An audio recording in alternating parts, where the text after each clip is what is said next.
오늘은 이제 계시록 17장 말씀을 마감을 하려고 그러는데, 읽을 말씀은 9절서부터 18절까지 전체적인 흐름을 이해를 돕도록 한 번 더 읽고 말씀을 들어가겠습니다. 9절부터 봅니다. 지혜 있는 뜻이 여기 있으니 그 일곱 머리는 여자가 앉은 일곱 산이요 또 일곱 왕이라. 다섯은 망하였고 하나는 있고 다른 하나는 아직 이르지 아니하였으나 이르면 반드시 잠시 동안 머무르리라. 전에 있었다가 지금 없어진 짐승은 여덟째 왕이니 일곱 중에 속한 자라. 그가 멸망으로 들어가리라. 네가 보던 열 뿔은 열 왕이니 아직 나라를 얻지 못하였으나 다만 짐승과 더불어 임금처럼 한동안 권세를 받으리라. 그들이 한 뜻을 가지고 자기의 능력과 권세를 짐승에게 주더라. 그들이 어린 양과 더불어 싸우려니와 어린 양은 만주의 주시오 만왕의 왕이시므로 그들을 이기실 터이요 또 그와 함께 있는 자들 곧 부르심을 받고 택하심을 받은 진실한 자들도 이기리로다. 또 천사가 내게 말하되 네가 본 바 음녀가 앉아있는 물은 백성과 무리와 열국과 바하몬들이라. 네가 본 바 이 열 뿔과 짐승은 음녀를 미워하여 망하게 하고 벌거벗게 하고 그의 살을 먹고 불로 아주 사르리라. 이는 하나님이 자기 뜻대로 할 마음을 그들에게 주사 한 뜻을 이루게 하시고 그들의 나라를 그 짐승에게 주게 하시되 하나님의 말씀이 응하기까지 하시니라. 또 네가 본 그 여자는 땅의 왕들을 다스리는 큰 성이라 하더라. 계시록 17장 말씀을 여러 시간 지금 다루고 있는데 이제 큰 윤곽을 오늘 해서 이제 마무리를 하려고 그래요. 일곱 왕들이라고 한 것은 일곱 교회의 지도자들이라는 것이었고, 그 다음에 그 일곱 교회의 지도자들이 짐승의 일곱 머리와 그 짐승을 타고 앉아있는 큰 음녀라 이렇게 비밀스러운 은어로 기록이 되었다. 그런데 일곱 번째 산이 아직 나타나지 않았지만 오늘 말씀에 의하면 나타나면 잠시 동안 일곱째 산이 이제 세상 교육의 전체를 지배하게 될 것을 예언을 했고, 그 일곱째 산이 나타나면 그가 하는 일은 사실은 배도의 일을 하게 된다. 일곱 번째 교회라는 것은 배도의 일을 하게 된다. 그 배도의 일을 하는 일곱 번째 산의 일곱 번째 왕이 나타나야만 여덟 번째 왕이 그 일곱 중에서 나온다. 그 여덟 번째 왕이라는 것은 바다의 열뿔들과 열뿔들의 그 지배자, 주도자이기 때문에 그는 세상적인 큰 나라의 큰 군왕을 말한다. 그러니까 이제 지금 말하고자 하는 의도는 세상 나라에서 세상 나라를 지배하는 큰 나라와 그 나라의 큰 군왕이 무저갱에서 올라와서 잠시 있다가 멸망으로 들어갈 자인데, 그 자가 나타나기 위해서는 반드시 일곱 번째, 다섯은 망하였고 하나는 있고 하나는 지금 이제 앞으로 올 거다. 그런데 아직은 나타나지 않았으나 그가 오면 그가 나타난 일곱 번째 산에서 지배하고 하는 일곱 번째 머리가 나타나면 잠시 동안만 있게 된다. 그러니까 다른 교회 시대보다 마지막 교회인 라오디게아 교회의 시대라는 것은 아주 짧게 잠시 동안만 유지가 될 것이다라는 것을 알 수가 있고, 그 다음에 그 라오디게아 교회가 출현되어지고 라오디게아 교회의 인도자인 배두자가 나타나지 않으면 멸망의 아들이 나타나지 않는다는 것이죠. 그게 멸망의 아들은 8번째 왕이고 세상 나라를 이제 멸망시킬 왕인데, 이 자는 반드시 하나님께서 축복으로 주셨던 세상의 그 강대국이며, 또 당연히 복음을 전파하고 복음을 받아들였고 복음으로 세워졌고 복음을 전파하는 일에 쓰임을 받던 나라여야 된다. 그런데 그 나라가 소위 말하는 종교의 자유라는 것을 내세워서 복음이 말하는 예수 그리스도 외에는 다른 신을 섬기면 우상숭배가 되는 것이라는 것을 다 잊어버리고 우상국가가 되어져 버린다. 세상의 모든 잡신들을 다 받아들이기 때문에, 이민정책과 종교 자유라는 것 때문에 그렇게 되면 당연히 그 하나님의 말씀 때문에 세워진 나라가 그 사명을 감당하지 못하고 변질되는 복음에서 변질되어지기 때문에 하나님께서는 촛대를 옮겨버리시기 때문에, 하나님이 떠나시기 때문에 하나님의 영광이, 그 나라의 영광이 떠나는 것이다.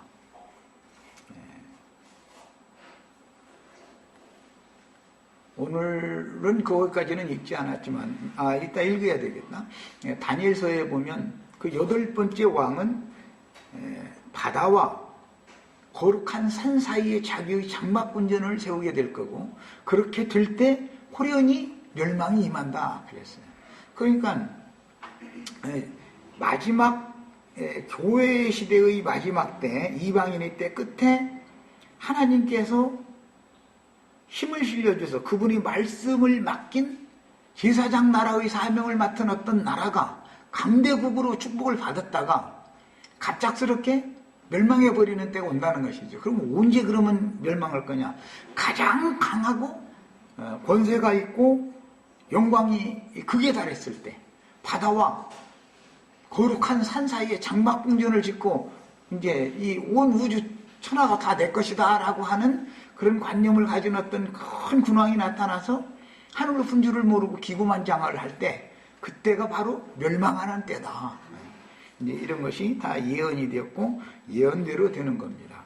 뭐 정치 얘기는 뭐 할 필요도 없는 거지만은 이해를 돕자면, 우리나라도 그 박아무개라고 하는 분이 군인 신분으로서 이렇게 정권을 강제적으로 이렇게 쿠데타를 통해서 정권을 잡고 나서 3번이나 헌법을 고쳐가면서 대통령을 자꾸 하다 보니까 부인 총 맞아졌고 자기도 총 맞아졌고 이제 이렇게 됐죠. 그때가 권세와 영광이 극에 달하다 보니까 이 정권욕에 눈이 어둡다 보니까 내가 이제는 그만 내려와야 된다라는 것을 모르는 것이죠. 그리고 이제 한 번 더 했더라면 분명히 종신 대통령제로 또 이제 한번 사선개헌이라고 안 했을 리는 없잖아요. 그런데 하나님이 그의 분량에 맞는 권세와 영광이 극에 달했을 때 호련히 딱 멸망이 딱 임하게 한다는 것이죠.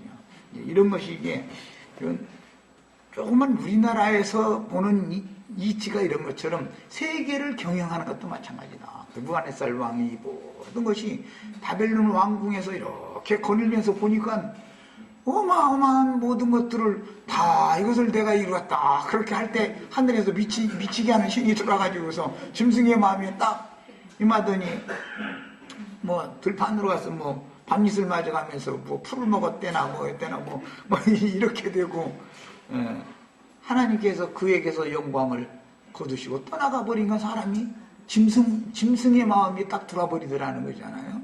그게 하나님이 그에게 다니엘을 통해서 그때 당시 그런 영광을 주셨을 때 살아계신 하나님, 당신의 여호와 하나님이 계시다는 것과 그분이 필요하면 누구에게 힘을 주고 권세도 주고 용화도 주고 하시지만 그것이 자고하고 기고만장해서 하나님을 멸시하는 때가 되면은 그 지경까지 가면 필요한 사람을 또 일으켜가지고 그 세력을 꺾어버리고 다른 왕을 세우는 것입니다. 그래서 세상의 왕 중에 왕이 여호와인 것을 왕으로 알게 하신 것입니다 라고 설명해 줬었죠. 이런 일은 반복, 역사상에 반복되는 거예요.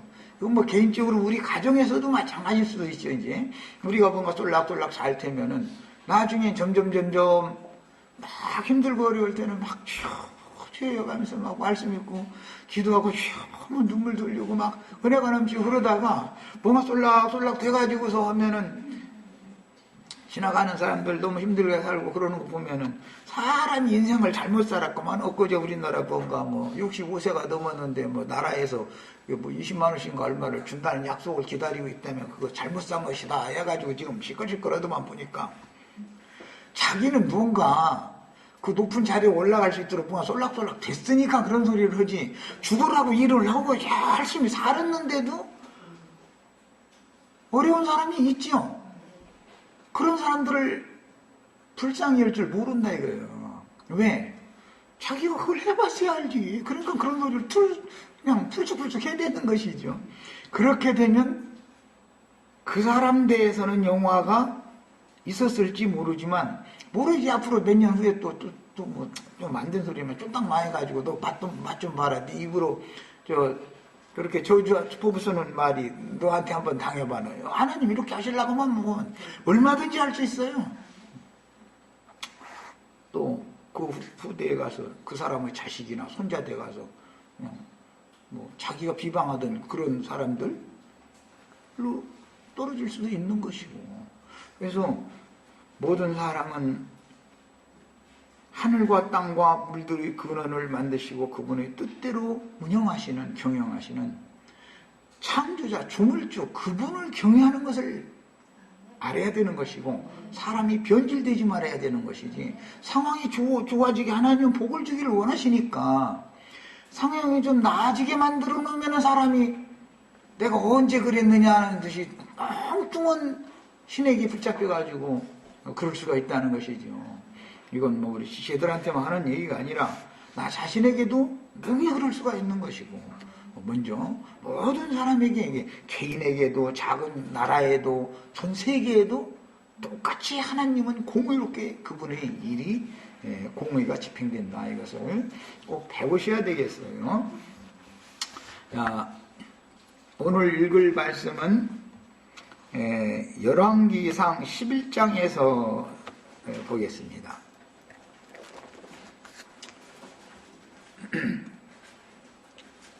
11장 3절부터 13절까지 읽겠습니다. 솔로몬이 축복을 어마어마하게 받은 사람이었죠. 솔로몬 얘기하는 거예요. 내가 이제 오늘 나가는 말씀을 이해를 시키려고 그러는 거예요. 하나님의 말씀을 맡은 나라고 그 사명을 충성되게 행할 때는 하나님이 어마어마한 축복을 주는 거예요. 그러니까 막 세계의 인류국가 초강대국을 막 만들어줄 수가 있는 거예요. 생각지도 않은 나라에다가.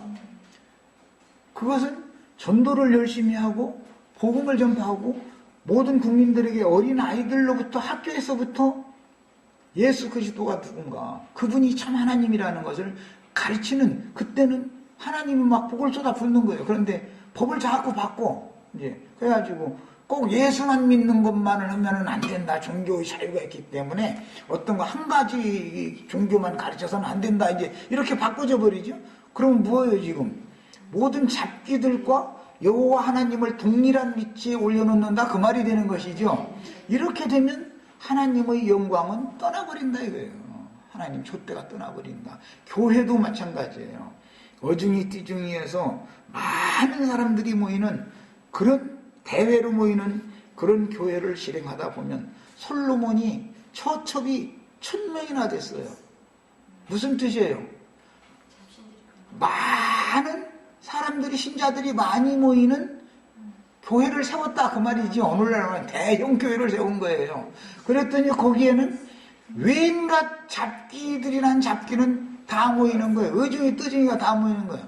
예수라는 이름으로 모이죠. 문제는 이게 이제 문제죠.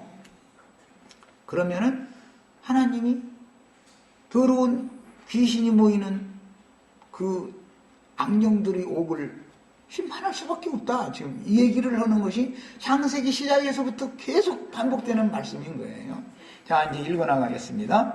왕은 후궁이 700명이요 첩이 300명이라. 그 여인들이 왕의 마음을 돌아서게 하였더라. 솔로몬의 나이가 많을 때 그 여인들이 그의 마음을 돌려 다른 신들을 따르게 하였으므로. 창세기에서부터 시작된 말씀이 좀 역사상 일련된 얘기죠. 뱀에게 꿰임당한 하와가 남편에게도 주매 거기는 그랬는데 뭘 준 거예요? 다른 신을 준 거죠, 사실은. 선악을 알게 하는 나무를 먹지 말라고 한 그걸 남편에게 준 거예요. 그래서 남편이 그냥 아무 생각 없이 그냥 받아 먹어버린 거예요. 지금 솔로몬대에 와서 역사상에 창세기 말씀 그대로 지금 적용되는 말을 하고 있는 거예요.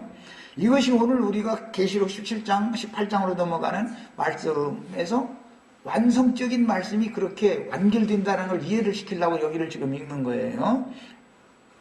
솔로몬의 나이가 많을 때 그의 여인들이 그의 마음을 돌렸다. 자꾸 마음을 돌렸다. 그러니까 처음부터 이렇게 타락한 사람이 아니었죠, 솔로몬은. 왜 이렇게 타락하게 됐어요? 하나님이 예기치 않게 복을 많이 주셔서 그렇게 된 거죠, 사실은.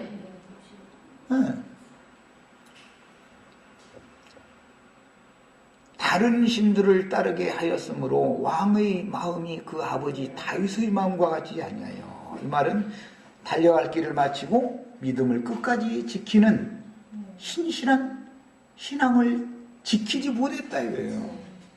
그래서 다른 신에게로 이제 계시록 18장에서는 음녀가 따주는 것이 뭐냐면 바벨론에 탐하는 과실, 지혜롭게 하고 먹음직도 하고 보암직도 하고 탐스럽게 할 만큼 지혜롭게 할 만큼 탐스러운 바벨론의 탐하는 과실을 음녀가 타고 앉아있는 그 7 왕들에게 음녀가 다 먹으라고 하니까 그거 준 거예요, 사실은. 그랬더니 음녀가 주는 거 먹고 나서는 정신이 없어져가지고서는 남편이 해롱해롱하니까 그놈의 가정집이라고 해도 남편이 날마다 바람이나 피우고 다니면서 자꾸 엉뚱한 짓이나 하고 다니고 쓸데없는 데 가서 돈 죽어라고 벌어서 돈 다 날리고 다니면 가족이 다 힘들죠. 똑같은 짓이잖아요, 지금. 그런데 그게 원인 제공은 누가 한 거예요? 아내가 그렇게 했다 지금 얘기를 하는 거예요. 이거 참, 그래서 우리 저 자매님들도 지혜롭게 생활하셔야 되고, 남편들도 아내 사랑하는, 여기 남편들이 많이 없어가지고 그러네. 예. 그래서 이게 성경에서는 기본적으로 나의 가정이 기독교계에서도 그러잖아요. 가정천국을 이루어야만 성경이 응한다 이래서잖아요. 나의 가정이 엉망이면은 교회 생활을 엉망으로 할 수밖에 없는 것이죠. 계시가 없으니까. 이는 시돈 사람의 여신 아스다롯을 따르고 시돈왕 바알제사장의 딸이 음녀 이세벨이었잖아요. 대를 물려가면서 이 짓을 하는 거예요. 그런 거 바알고 보면 창세기에서부터 아주 음녀 족속은 가인의 계보로 이렇게 쭉 흘러나오죠. 아스다롯을 따르고 암몬 사람의 가증한 밀곰을 따릅니다. 모압 족속과 암몬 족속은 처음부터 음녀들이죠. 하여튼 그 애비가 그러면 그 세상 말로 신은 못 속인다고 이거 어떻게 보죠 이거. 그냥 계속 이어지는 거예요. 심한 문제가 되는 게 아니라 이제 여기서는 파시 문제죠 지금. 그렇죠. 자식 낳아보면 꼭 반반 남도 많아도 하나님 하여튼 얼마나 저주가 좋은지 모르겠어. 엄마만 쏙 빼닮는 것도 아니야. 그렇다고 아빠만 쏙 빼닮는 것도 아니야. 근데 양초랑 뜯어보면 양쪽 아주 비슷 이렇게 그냥 아주 참 조화를 잘 이루게 해가지고 딱 갖다 이렇게 만들어 놔버렸어. 거짓말도 못하게 해놔버려. 아주 꼼짝 못하고. 그 다음에 솔로몬이 여호와의 눈앞에서 악을 행하여 그의 아버지 다윗이 여호와를 온전히 따른같이 따르지 아니하고. 여호와를 온전히 따랐다는 것은 변심하지 않았다 이거예요. 다른 잡신을 섬기지 않았다 이 말이에요. 다윗도 처들이 많이 있었죠.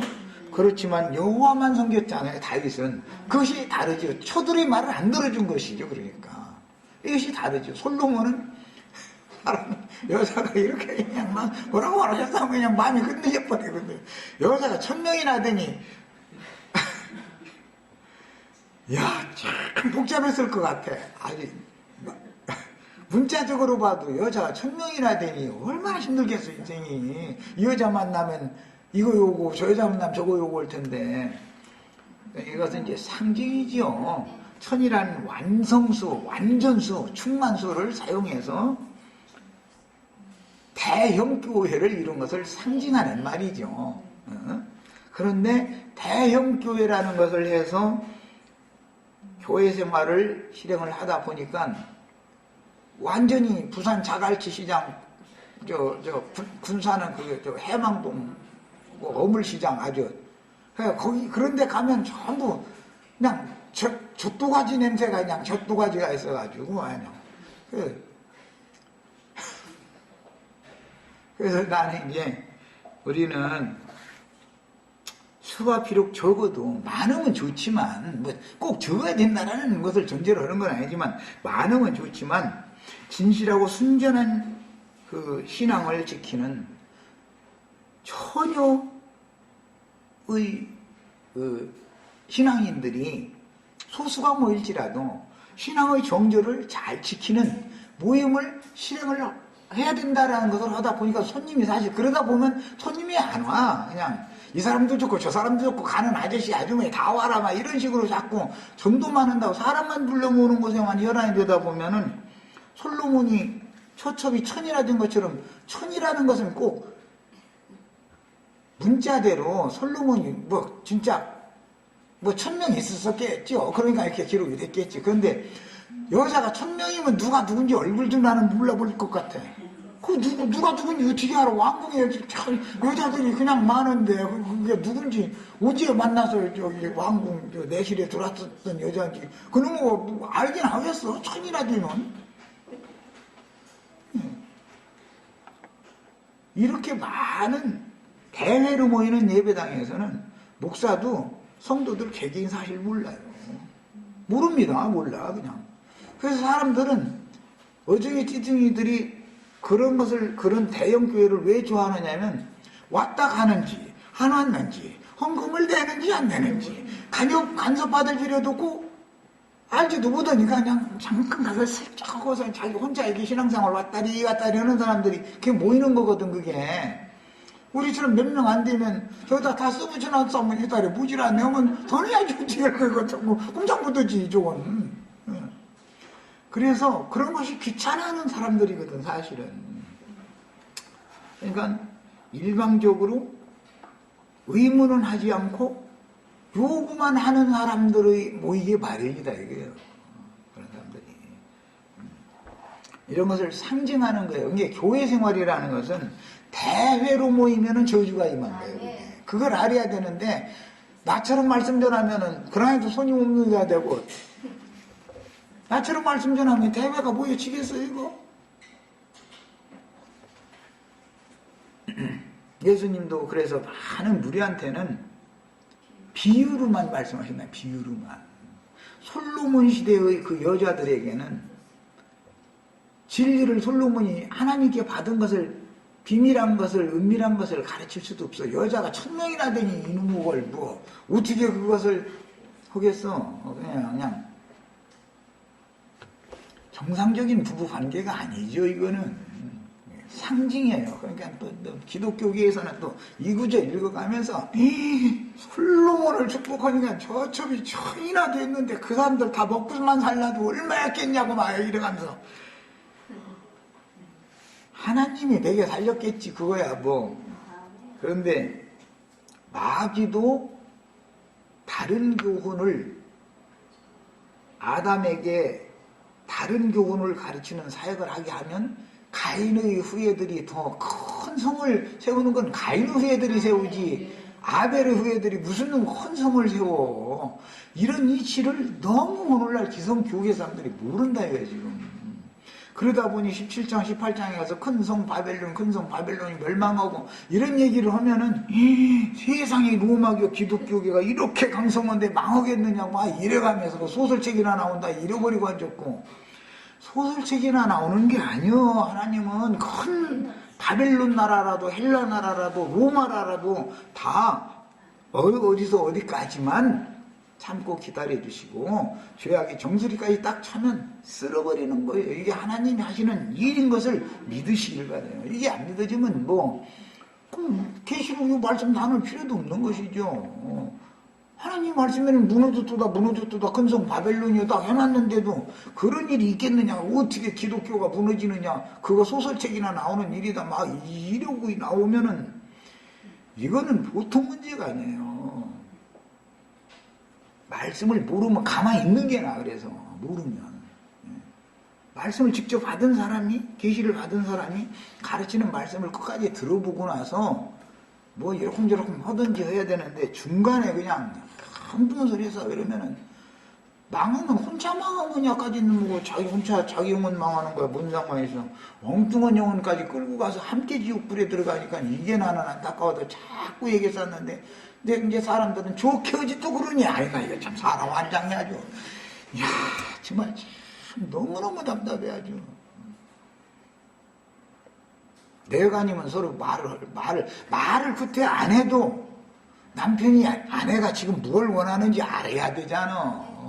아내는 이제 아내가 뭐 이렇게 하면은 남편이 그걸 눈치를 알아서 딱딱히 해줘야 되는데 그걸 안 해주면은 말은 엉뚱한 소리 하는 거 그게 진짜인 줄 알고 그 말인 줄 알고서 그걸 가지고 신용하면 사실은 투정을 했었네 이제. 그래 나중에 알고 보면 사실은 그것은 괜히 하는 소리고 엉뚱한 것을 지금 요구하고 있는데 남편이 이걸 못 알아들으면 이게 이 가정이 안 되돌아가는 거잖아 지금.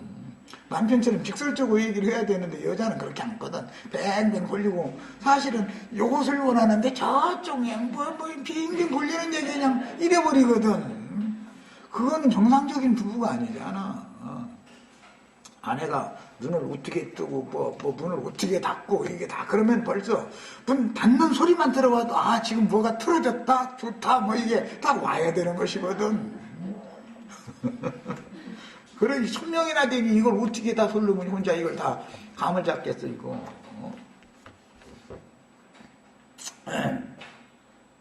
자 이제 더 읽어나겠습니다. 솔로몬이 여호와의 눈앞에서 악을 행하여 그 아버지 다윗이 여호와를 온전히 따름같이 따르지 아니하고 모압의 가증한 그모스를 위하여 들쳐놓습니다. 예루살렘 앞 산에 산당을 지었고 또 암몬 자손의 가증한 몰록을 위하여 그와 같이 하였으며 그와 같이 했다는 건 예루살렘 앞 산에 산당을 지었다 이 말이에요. 예루살렘 앞의 산이라는 것은 사실은 감람산을 말하는 거예요. 그 중간에 시내가 하나 있고 그 기드론이라고 하는 시내가 있어요. 그 시내를 건너가면 예루살렘은 시온산 위에 세워졌고 감람산이라는 산이 그 앞에 있단 말이에요. 그래서 예루살렘에 들어가실 때 맞은편에 마을에 가서 매여있는 나귀를 풀어와라 했다고 할 때 그런 뜻이단 말이에요 지금. 그가 또 이방 여인들을 위하여 다 그와 같이 한지라 그들이 자기의 신들에게 분향하며 제사하였더라. 종교의 자유라는 게 얼마나 무서운지 알겠죠?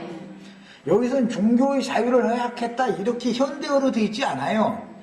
어디에서 왔든지 여자들이 자기네들을 몸만 오는 게 아니고 자기네 본국에서 섬기던 신을 가지고 온다 이거예요. 그래가지고 자기의 주장대로 자기의 신당을 세워놓고 예배를 한다 이거예요. 미국에 가보면은 성당 예배당은 기본적이고 뭐 마호메트교의 그 회당 회교도들의 회당도 뭐 허용되고 불교 절도 허용되고 거기 없는 것이 없어. 하여튼 종교의 자유니까. 그 결국 그렇게 자꾸 하다 보니까 거기가 거룩한 축복받은 땅이 아메리카 땅이었는데 지금은 축복이 변하여 저주가 임한 땅이 되어져 가고 있다 이 말이요. 나는 그런 것을 보이랬지만 그 사람들한테 하면 기분 나쁘게 이 말이요. 미국이 지금 저주가 임하고 있다고 미국이 승승장구하고 있는데 그렇지 않아요. 그렇지 않아요. 하나님이 축복을 줬다가 왜 저주로 바꿔요?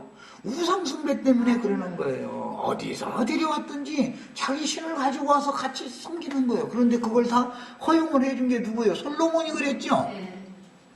1000명이 각각 자기 신을 섬기는 거예요. 그러니 이놈의 이게 귀신들이, 더러운 영들과 귀신들이 모이는 감옥이 거기지 어디겠어 이게.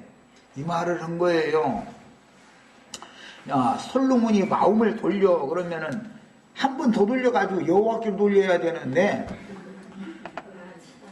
여자들의 신들에게 마음을 돌린 거예요. 지금 여호와께서 떠나가지고 말씀을 버리고, 여호와의 말씀을 버리고 잡귀들에게 마음을 돌린 거죠. 이스라엘 하나님 여호와를 떠남으로 참 이것이 멸망이다 사실은. 그러니까 세상 나라, 나는 무슨 정부 얘기하고 뭐 그런 것이 알아듣게 하느라고 이제 설명하다 보니까 그런 거고, 사람들이 정권 잡았다고 뭘 모르고 함부로 행하지만 하나님의 말씀을 전하는 하나님의 종들의 말을 귀담아 들어야 되는 거예요. 그렇지 않고 이신 저신 뭐 잡신 다 좋다 잃어버리면은 하나님이 축복을 하실 수가 없죠. 우상의 나라를 어떻게 축복을 하겠어요? 하나님은 귀신 나라 잘 되라고 하는 하나님이 아니잖아. 당신의 나라가 잘 되라고 축복을 주는 것이지. 세상에서도 개인 가정에 하나님께서 축복해서 뭔가 재산이라도 좀 보고 자식들 먼저 쏠락쏠락 좀 뭔가 높은 자리에 올라가고 뭐 잘 되고 그러면은 기고만장해가지고 말이야. 그렇게 하라고 하나님이 축복 준 게 아니잖아. 그럴수록 좀 더 하나님 이 진리의 말씀 앞으로 자기 자식들을 자꾸 인도를 해가지고 여호와를 아는 것, 여호와를 배우는 것을 아주 집중적으로 거기에 그냥 유일하신 하나님 그분을 바라보고 그분의 행사에 대해서 사모하는 그런 믿음을 잃지 않도록 자꾸 해줘야 된단 말이야. 그래야 축복이 계속 이어질 수가 있는 것이죠. 그래서 이스라엘의 하나님 여호와를 떠남으로 여호와께서 그에게 진노하십니다. 솔로몬이 그래서 축복받았던 사람인데 축복이 변하여 진노가 돼버린 거예요. 지금 왜 그런 거예요? 이방 여자들 많이 들이시니까 이방 여자들이 다 자기에게 올 때마다 몸만 온 게 아니라 그 아버지 나라에서 친정 나라에서 섬기던 신을 다 가지고 돌아버렸다 이거예요. 그러면 솔로몬이 그것을 엄히 금해버려야죠. 다른 신은 일치 안 된다. 이 나라에 네가 나의 서가 되려면, 서첩이 되려면 필수적으로 할 것은 네 나라에 있던 친정 나라 신을 버려라. 나에게 와서는 내가 섬기는 하나님 앞에만 나와야 된다. 이것을 해야 되는 것이거든. 그런데 이렇게 못하면 뭐예요? 현대어로 하자면 종교의 자유를 허락한다 이렇게 된다 이거예요. 이것이 멸망인 것이다. 그러다 보면 우상나라가 되는 거다 이 말이에요. 이게 계시록 17장 18장 얘기예요 사실은. 그래서 이제 이 결론 얘기를 말씀드리려고 이걸 하는 거예요. 여호와께서 일찍이 2번이나 그에게 나타나시고 이 일에 대하여 명령하사 다른 신을 따르지 말라 하셨으나, 이게 제일 중요한 거예요. 그가 여호와의 명령을 지키지 않았으므로 여호와께서 솔로몬에게 말씀하시되 네게 이러한 일이 있었고 또 네가 내 언약과 내가 네게 명령한 법도를 지키지 아니하였으니, 하나님의 언약에서 떠나버렸다 이거예요. 자기가 잘 되다 보니까 그냥 기고만장해버린 거예요. 하나님을 잊어버린 거예요. 내가 반드시 이 나라를 네게서 빼앗아서 네 신하에게 주리라. 그러나 하나님은 또 다윗과 맺은 약속이 있으니까, 다윗은 죽는 날까지 신실했으니까 내 아버지 다윗을 위하여 네 세대에는 이 일을 행치 않고, 왜? 다윗과 약속한 게 있으니까 그런 거예요. 내 아들의 손에서 빼앗으려니와. 그래서 솔로몬의 아들 르호보암의 대에 가서 나라가 딱 찢어져 버리게 된 거예요.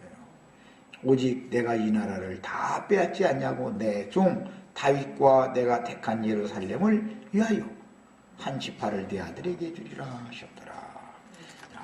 다윗과 예루살렘을 위하여.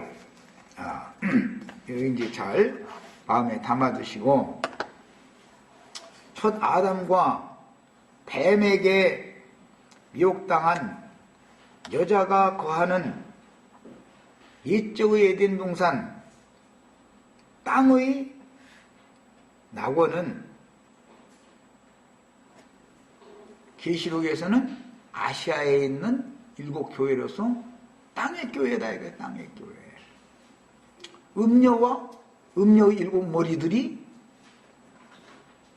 신앙생활을 하는 거예요. 음녀 7머리들은 아담 첫 변질된 아담이 7머리들이 됐죠. 뱀에게 점령당한 하와가 1000명의 솔로몬의 아내들로 상징되었어요. 그래서 큰 음녀가 된 거예요. 큰 무리가 모여야 큰 음녀가 되지. 거룩한 무리가 모이면 거룩한 성이 되지 큰 성이 되는 건 아닐 거 아니에요. 이것이 제일 중요한 문제다. 계시록에서 결론적으로 다루는 건 창세기 시작이 그랬고 이스라엘의 역사가 예표상이 이렇게 됐고 계시록에 와서 결론적으로 다루는 것은 큰 성 바벨론과 거룩한 성 새 예루살렘을 지금 다루고 있다. 거룩한 성은 처녀들의 모임이고 큰 성은 대회로 모이는 많은 무리에 앉은 세상을 지배하고 있는 기독교계라는 것은 큰 성 바벨론으로 결론이 되어져 있다.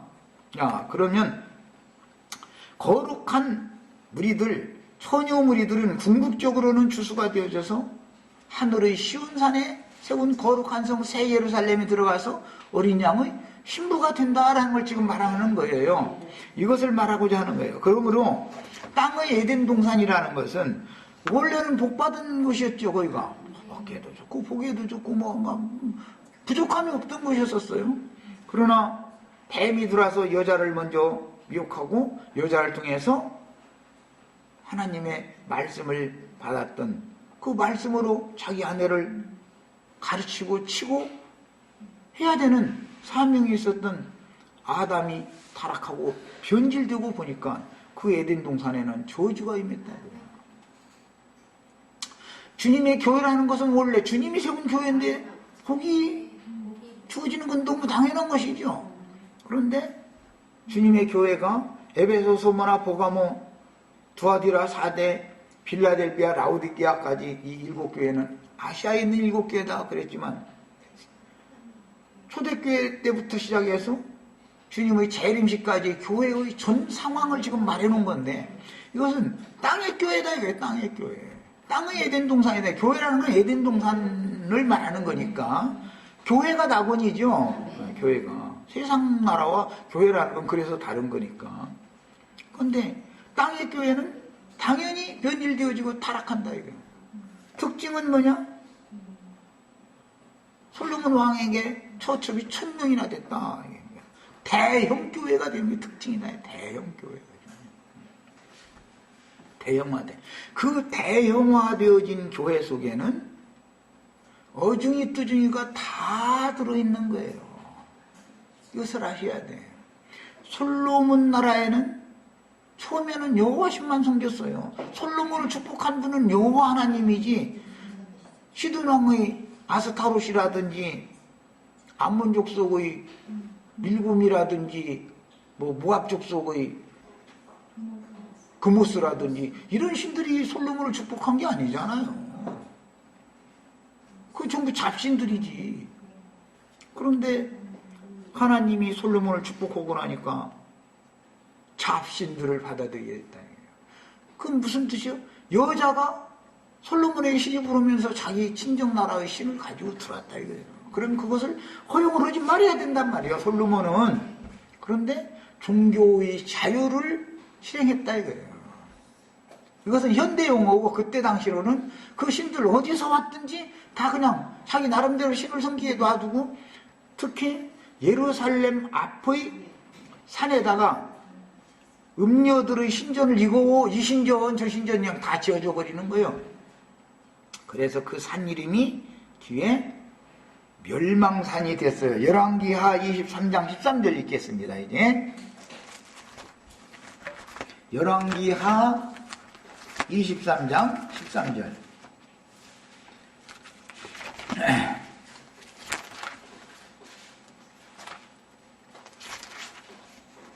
자, 읽습니다. 또 예루살렘 앞 멸망의 산 오른쪽에 세운 산당들을 왕이 더럽게 하였으니, 이것은 요시야라고 하는 개혁자, 이 요시야가 무기토 산에서 전사했죠. 무기토 골짜기에서. 이 일의 시작은 누가 했어요? 예루살렘 앞 산에다가 산당들을 지어준 사람이 솔로몬이었죠. 그때로부터 시작해서 계속 여호와의 성전에 마주대하여 우상의 신전들이, 산당들이 계속 맞은편에 세워져 있었었는데, 요시야 때 그 산당들을 싹 헐어버렸다 이거예요. 요시야 때 이제 그 얘기를 하는 거예요. 그런데 그 산당 이름이, 그 산당이 지어진 산 이름이 뭐라고 돼 있어요? 멸망산이다. 멸망의 산이다. 그랬어요. 이 말씀을 예레미야 51장 25절에서 선지자가 예언을 할 때 그 예루살렘 앞의 멸망산이 불탄산이 된다 이렇게 예언을 했어요. 이건 지난번에 읽었는데 이건 예레미야 51장 25절에 나오는 말씀이에요. 마태복음 21장 21절에는 예수님이 무화과나무가 심겨져 있는 예루살렘 성을 세운 산이에요. 그 산에 무화과 나무들이 쭉 심어져 있는데, 그 산에 심어져 있는 무화과 나무들이라는 것은 하나님의 백성들을 상징하는 것이죠. 그런데 예수님이 열매를 얻지 못했기 때문에 저주해버렸다는 거예요. 그랬더니 뿌리로부터 무화과 나무들이 다 말라버렸어요. 자, 이 말은 이제 유대인의 때가 끝나고 이방인의 새 시대가 온다라는 걸 예고하는 것이죠. 그리고 나서는 제자들 보고 베드로가 거기에 대해 질문을 하니까 나중에 쭉 말씀 풀어나가신 다음에 이 산을 들어서 바다에 던지우라 하면 그와 같이 된다. 이렇게 결론의 말씀을 하셨어요. 야, 그러면 하나님, 여호와 하나님께서 출애굽기에 보면, 출애굽기 15장에 보면 애굽에서 자기 백성들을 구속하여 불러내가지고 자기 기업의 산에다가 갖다 심어놨죠. 그 여호와의 기업의 산에 심은 나무들이 무화과 나무들이었다 이거예요. 예수님이 오셔서 보니까 이건 도저히 아닌 거예요. 그래서 저주를 해버린 거예요. 그러니까 여호와의 기업이 되어져야 되는 산이 불탄산이 된다 이거예요. 불탄산이. 바다에 던져버리면, 불붙은 유리바다 속에 빠져버리면 함께 그 산이 불탈 거 아니요. 그 산에 있는 모든 것들은 싹 타버리는 거 아니요.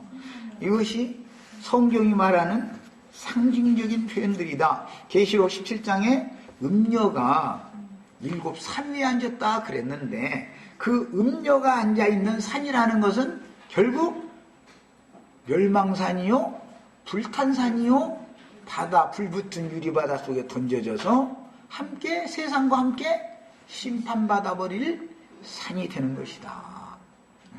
첫 시간 여기까지 하겠습니다.